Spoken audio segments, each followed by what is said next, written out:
A lot of people actually do it on purpose. You will hardly find any where the basic athletic stance looks like this. Forward leaning cheats your perception. If you rotate your shoulders now, your hips rotate in the opposite direction. Forward doesn't mean what's in front of you, and backward doesn't mean what's behind you. A-frame, poor edge control, or timing problems. If the real cause is the anterior pelvic tilt, drills alone won't solve it. How you walk, sit at your desk, stand on the bus, get in and out of the car. Every little detail of your daily life matters. Fixing this won't just help your skiing. It can also make a big difference in your quality of life for a long time.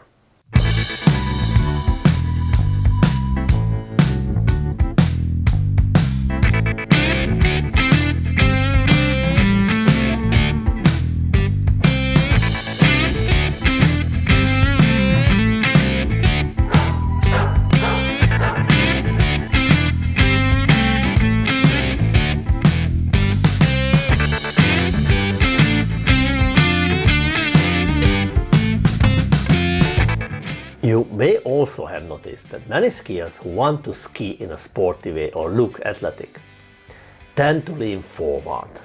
What I find interesting that this forward lean isn't just common in skiing. A lot of people actually do it on purpose as part of the athletic stance.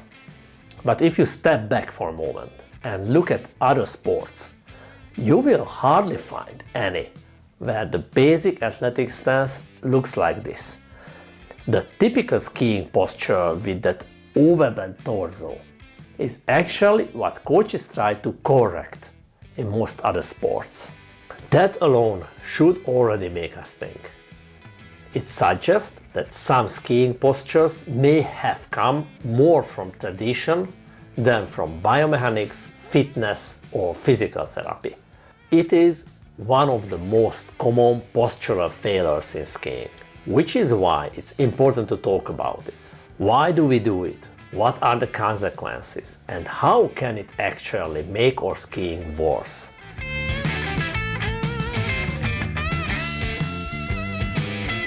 If your leg stays and your torso moves, that's a hip flexion.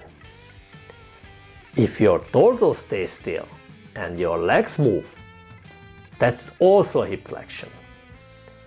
And if both move, that's still a hip flexion.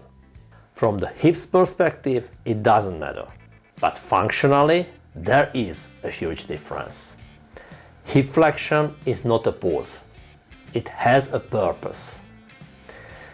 We use it to get into a lower stance and to allow more freedom of movement, especially rotational freedom of movement in the legs.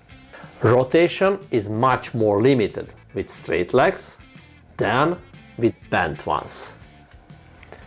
And for that, hip flexion alone is not enough.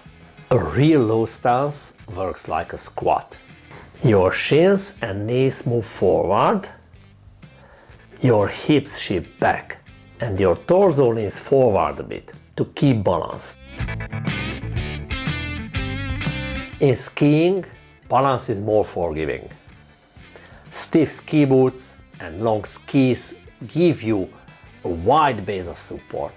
That's why it's easy to lean forward without bending your knees. This is what I call fake hip flexion. True hip flexion starts with ankle and knee flexion and the hip adjusts afterward. Fake hip flexion skips knee and ankle flexion if your knees were slightly bent. Leaning forward often straightens them. Once you have used up the most effective range of hip flexion for leaning forward, you won't have any hip flexion left when you need to bend your knees as well. So functionally, the result is even worse. As humans, we don't actually have a precise sense of how low or high our stance is. We don't feel our center of gravity, mostly because we don't have such a body part. We can't control it directly. And there is no built-in spirit level or altimeter in our body. The sense organs in your muscles, tendons and joints provide only unconscious information about the body parts. So, what do we rely on instead? We rely on the vision. If you look at the ground from a lower angle, your brain thinks you are lower. Forward leaning cheats your perception. It feels like you are going lower, but without actually bending your legs.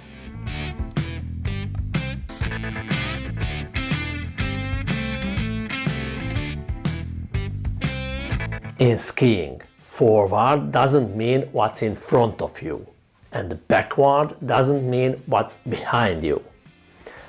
In turn, you have to perceive all the planes differently.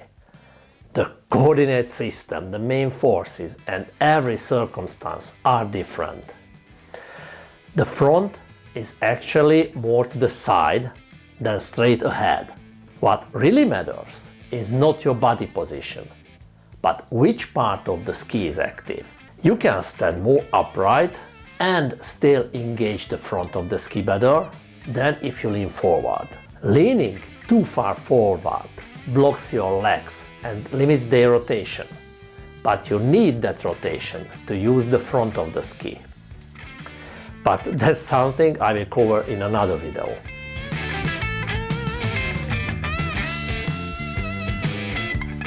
Some skiers believe they must press the skis to create pressure. Without going deep into physics, in most cases, this is a wrong idea.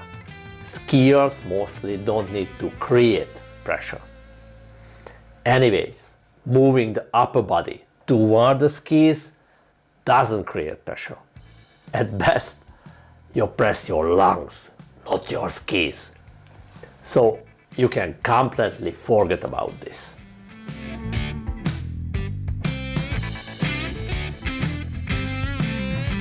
An athletic mindset is usually associated with increased attention. And there is a funny habit there. When we focus intensely, we often move closer to the object of attention. Think about driving in fog. Many drivers lean forward even though it doesn't help at all. Some skiers do the same. They lean forward simply because they want to focus more. If you observe yourself closely, you will notice something interesting. When the center of your focus is in your head, your neck and shoulders tense up and your hips and legs often get stiff. If you shift your focus to your lower legs, your core engages and your shoulders relax.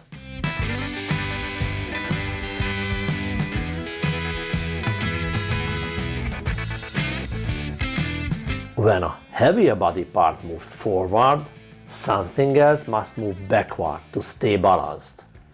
If you lean forward, your shoulders move forward, while your hips move backward at the same time. When you stand upright, those heavy parts are stacked on top of each other. Small rotations hardly matter, but when you lean forward, your hips and shoulders separate, creating a lever arm between them. If you rotate your shoulders now, your hips rotate in the opposite direction. And that's a problem. For instance, imagine a transition. If your shoulder moves down here, your hip moves outside, which delays edge development. On the other hand, a good inclination needs a hip hike when the pelvis clearly moves into the turn. Too much trunk flexion blocks this, leading to unwanted rotation instead. The forward lean generates extra extent and extra unwanted movements, making your body harder to control in the turn.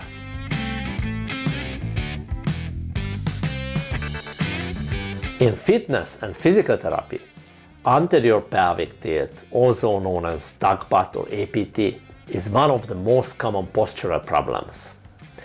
It's rarely discussed in skiing, but it's still extremely important. The pelvis defines the alignment of the spine and the movement of the legs underneath. Research suggests that anterior pelvic tilt affects a large majority, roughly 80% of the population, and yes, even physically active people. Many skiing issues like A-frame, poor edge control or timing problems often have their roots right there. If the real cause is the anterior pelvic tilt, drills alone won't solve it. Forward trunk flexion tends to worsen anterior pelvic tilt. Keeping the upper body more upright helps stabilize the pelvis. A few very fit skiers can control their pelvis even when leaning forward, but honestly, that's only about 5 to 10% of skiers. For everyone else, forward leaning offers no real benefit and a lot of risk.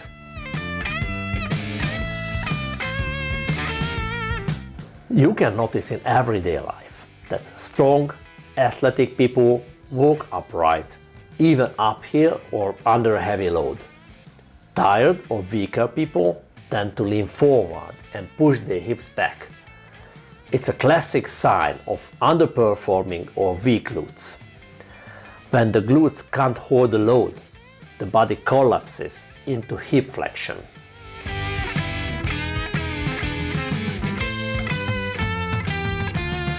So, how do we get rid of it? Let's begin with the simple situation. If you lean forward because you think it's the right posture, just stop doing it.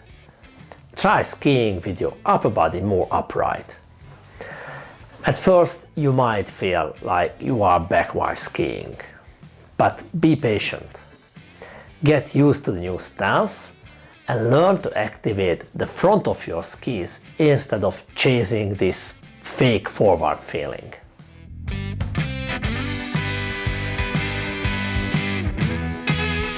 And now, the tough scenario. If your forward lean comes from a general posture problem or weak glutes, you won't fix it on the slopes. You might manage for a few easy turns, but as soon as things get harder, your usual posture will come back. I struggle with this myself too. I know just how tough it can be. The real solution happens off the snow. Glute activation, physical therapy and consistent training. And it goes beyond that. It's about how you walk, sit at your desk, stand on the bus, get in and out of the car, drive, bike, lift things, carry bags and more. Every little detail of your daily life matters. All of it makes a difference.